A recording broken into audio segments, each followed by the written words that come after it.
Round 1, Yusei versus the best deck in the game, Snake Eye Fire King, Hajime. There can only be one winner, and you're looking at it. Let's go. But we are going second, unfortunately. We're going to discard our Skyburn, which pops cards in the field, getting rid of that because our hand is quite good. We're going to be setting up our original symbol. Let's speed this up.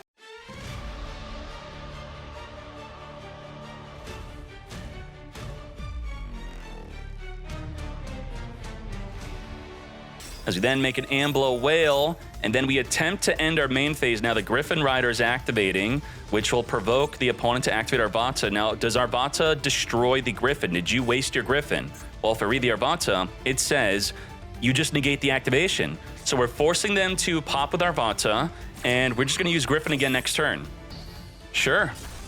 Taking out our Amblo Whale early, which will trigger the Amblo Whale to reborn from the grave our Doolittle Chimera. Now back to you. Now, Amblo Whale could have been good to reborn something like a Masquerena if we had one in the graveyard, which we do not. So this Arvata negate was still pretty much free. What do we have here? We have negate, negate, negate, imperm, negate. We have 4 negates plus in the grave. We have Promethean Princess, pop a card. Then we're going to have the Garunix, which will be popping another card. About 6 disruption plus the Maxx C. Let's go. We got to do it all through the Maxx C. Water Enchantress searching for the Rite of Erzmir, but that was a Jabate. We already have it. Now, this card is fully unlimited, by the way. The Water Enchantress is semi-limited. Okay, so, wow, we're still going to Gamma, negate, and destroy the Apollo Yusei, forcing out the Gamma to be negated by Arvata to pop the Doolittle. Negate Gamma. Now, Gamma could still be used again, but only if they activate a monster effect on our open fields, which will possibly happen because we just destroyed something to trigger. Now we could use Gamma again if we want to, but we're not going to. Why didn't we? We're just waiting. Okay, we know we have Gamma. We're just protecting our other plays here. Setting up with Wakashi. We're going to activate Griffin, come forth in special summon. Not going to negate, knowing that the Gamma will negate and destroy us. Very well done. All under Maxx C. Come forth Wakashi. Promethean Princess trigger, taking out the Arvata and the Wakashi being summoned onto the field alongside the Griffin Rider. We still have Apollo. We still have Imperm. We still have Garunix, which is going to pop the Benki on the field or the Griffin right now. Arvata reborn the Doolittle, which is not a big deal.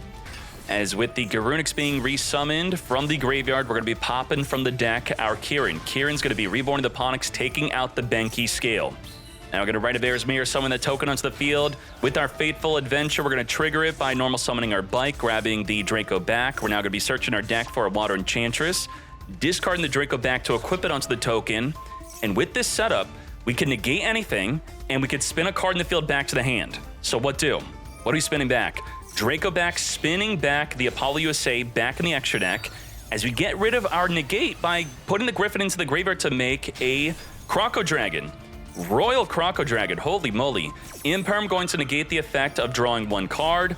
On the, we're popping ourselves to dodge the Imperm. We're discarding 2 to draw 1.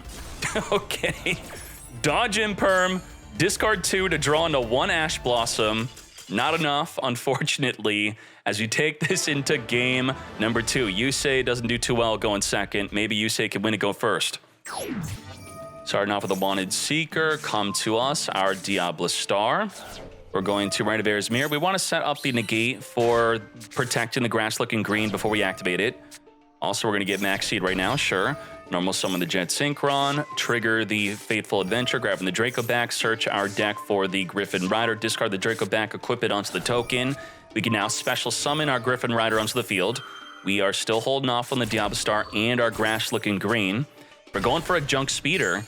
We want to ensure that we are going to be not milling one of our cards we want to summon from the deck. So we're going straight into that Junk Speeder play right here, right now. Summon from the deck as many Synchrons as possible. Summoning 4 from the deck before activating that grass looking green.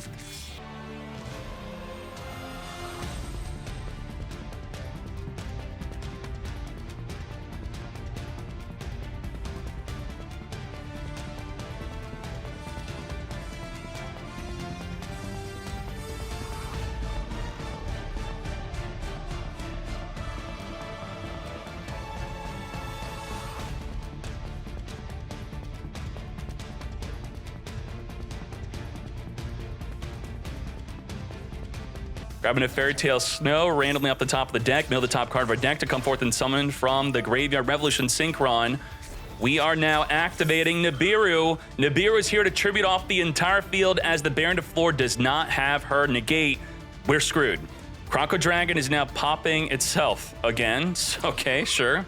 Croco Dragon loves discarding to get popping. It's a good way to get the Fairy Tale Snow into the graveyard, at least.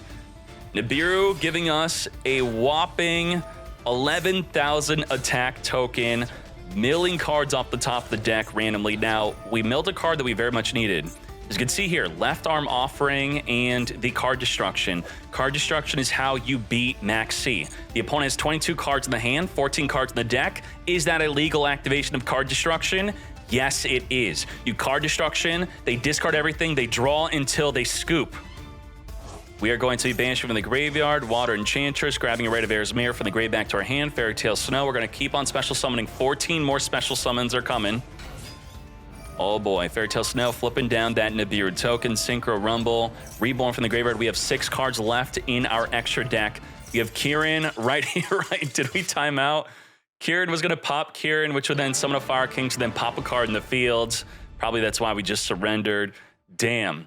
Maxx C keeping Synchron down. And if this were actually the Melcharmy instead, it pretty much would have been doing the same thing, right? The continually summoning from the extra deck. I think we did do some summons in the deck also. Wow, wow, wow. What do we have here? We have Incantation, a Mono Awado. Is this a Spirit deck? Spirits versus Labyrinth, begin. All right, all right. Preparation of Rites, come to us. Stars align above the shrine. What the heck? Tributing a Mono Awado to make a Peacock. Huh? What does Peacock do?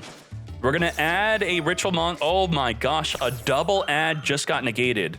Tribute this Ritual Summon card to add a Spirit Monster and a Ritual Spell, and then we just got ashed.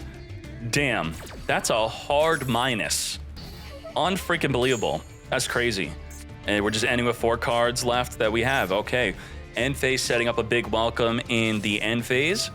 We have Lady Labyrinth come forth and summon within the end phase. Yeah, you know, if you're someone who plays Duel Links, believe me, I want the game to do well. I want it to do well. I'm not trashing the game. Again, I have a financial incentive for the game to do well. I want it to do well. I'm rooting for it, please. Chainlink, not only Chainlink blocking the Lady Labyrinth, but also negating the big welcome from summoning from the deck. Pot of Prosperity. I keep on, you know, going back to wanting to make sure that people don't think I'm shiting on the game, because I know there's a lot of people that watch me still that enjoy Duel Links a lot, and I don't want to be putting down those viewers. Setting up a regular welcome Labyrinth. Now with the big welcome in the graveyard, we're going to be able to spin any card on the field back to the hand. Come forth, summon the Sakitama. We are activating to Ritual Summon the Peacock again onto the field. We have to use the field with the field spell. Ritual Summon, tributing a Spirit Monster on your fields. Oh, that sucks. Usually a Ritual Summon can be hand or field. So by returning this back to the hand, we're screwed. Wow. Morisaki is not allowed to cook. I can't freaking believe this.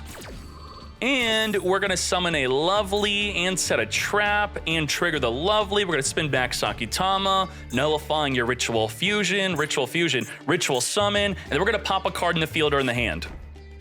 Is popping the field spell afterward worth it?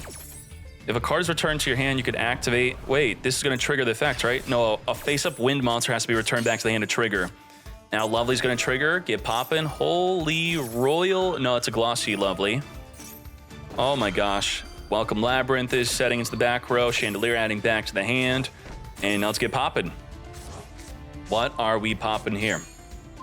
We are popping that field spell as Morisaki then unfortunately surrenders. Let's take this into game 2. Pre-preparation of rites. A double search into a Droll in Lockbird. But we do have Call by the Grave. Oh. So even with Called By, we didn't have a play? Shinobird pre-prep? And you have no play after that? Really? Or just holding on purpose? We'd rather finger the Lovely, probably. Maybe that's what we're doing. Negate the Welcome Labyrinth mates. Sure. So it's not looking too good for Labyrinth. I would like to see Shino start cooking. Triple Tactics Talent, where the Shavara has to activate in the main phase, but we're passing again? The problem is we don't have a spirit monster to ritual summon with, I guess. Negate the big welcome.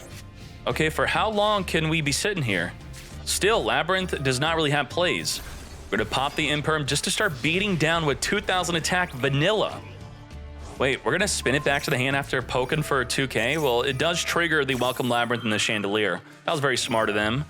Very good. We're gonna call by the Grave, finger the Chandelier, so it does not add back to the hand to then discard to set up a big welcome from the deck. But the regular Welcome Labyrinth is ready to be used. Now, with that regular welcome, we could start popping off with our Lady or Lovely or even Ariana to be setting that up. We finally have something, right? Okay, Incantation, reveal a ritual monster to summon itself from the hand, summoning another incantation from the deck, searching for a ritual spell. Activating the Shino Bird Calling to ritual Shokan into the Shino Baron Peacock. What it do? What it do? This card can return 3 monsters your opponent controls to the hand, then special summon a spirit from your hand, so that's useless. During the end phase, if this card was special summoned this turn, return it to the hand.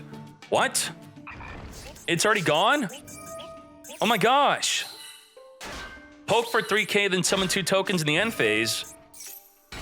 We have Welcome Labyrinth into the Ariana, Imperm, negate that Ariana, and we're gonna use the Daruma Cannon to dodge the impermanence, flipping our Ariana face down. This is in the end phase, so the Shavara cannot activate to pop the Ariana to dodge all that, which we maybe should have considered within the main phase to maybe summon the Ariana to use Shavara to get dodging. Shavara triggering, setting up into the back row, Escape of the Unchained. We need an escape monster, I should say an Unchained monster to pop a card in the field. Completely open field, big Welcome Labyrinth, summon from the hand, deck, or grave, Lovely Labyrinth, returning back the Ariana. Triggering to pop a card in the hand, Stovey, Torby is going to be summoning itself onto the field. Goodbye to the Incantation Inception. As we activate Lovely to set up Daruma back into the back row, Ariana grabbing the Lady from the hand, summoning itself into defense, Shokan into Chaos Angel, as we're now at a perfect 8,000 damage per game. Damn. Perfect game with the Torby, Lady, Ariana, and Lovely.